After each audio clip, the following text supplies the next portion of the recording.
સરકાર જિલ્લા વહીવટીતંત્રની સાથે જ છે અને જેટલું જિલ્લાનું સારું થાય એ જ ઉદ્દેશથી તેને કામ કરતા હોઈએ છીએ. તો સાહેબ, તમારી દ્રષ્ટિએ તમે સાચો છો અને અમારી દ્રષ્ટિએ અમે સાચા છીએ.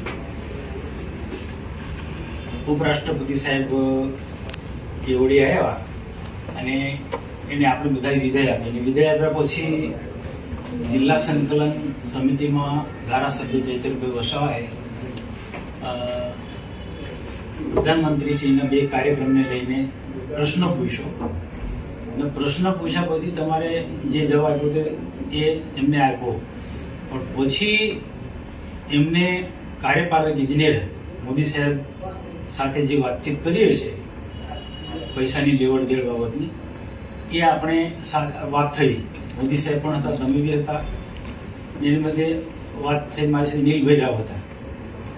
તમારો ઉદ્દેશ સાચો કે આ બધું અટકવું જોઈએ ને હેલિપેડ પર જ આ બધી વાત થઈ હતી. આપણે કાર્યાલયમાં આપણે વાત થઈ નથી.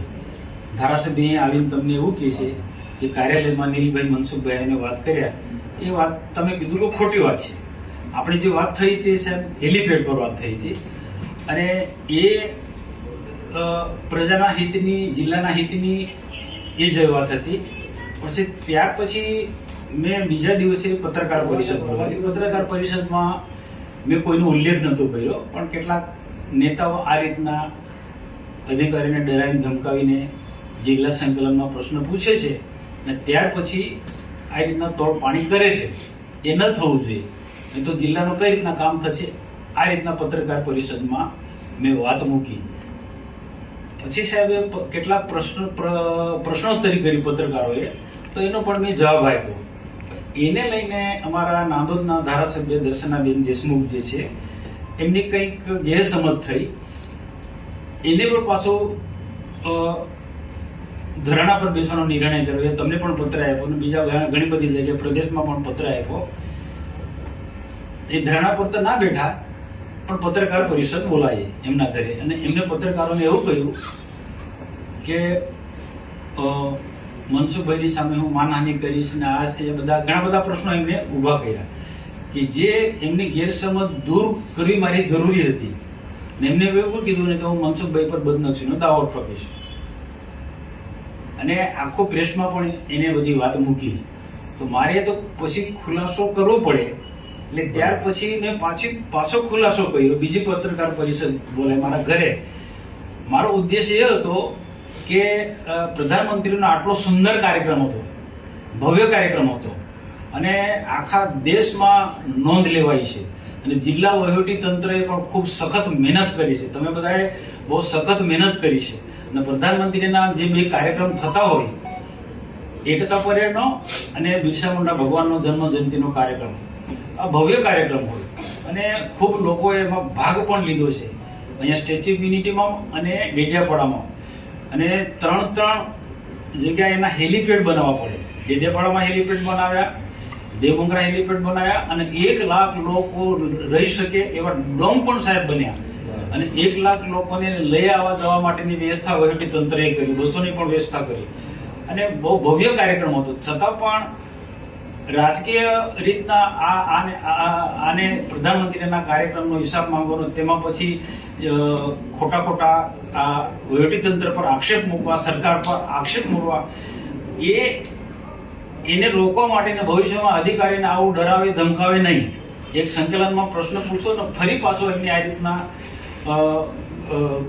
અધિકારીને ધમકાવવા, આપણી જે વાતચીત થઈ હતી તે બાબતમાં મારો કોઈ અધિકારીને કોઈ ખુલ્લા પાડવાનો નહોતા કે એમને ખોટી રીતે ચિતરવાના નહોતા. પણ આ જે સાચી હકીકત પ્રજા સમક્ષ અમારી મૂકી હતી.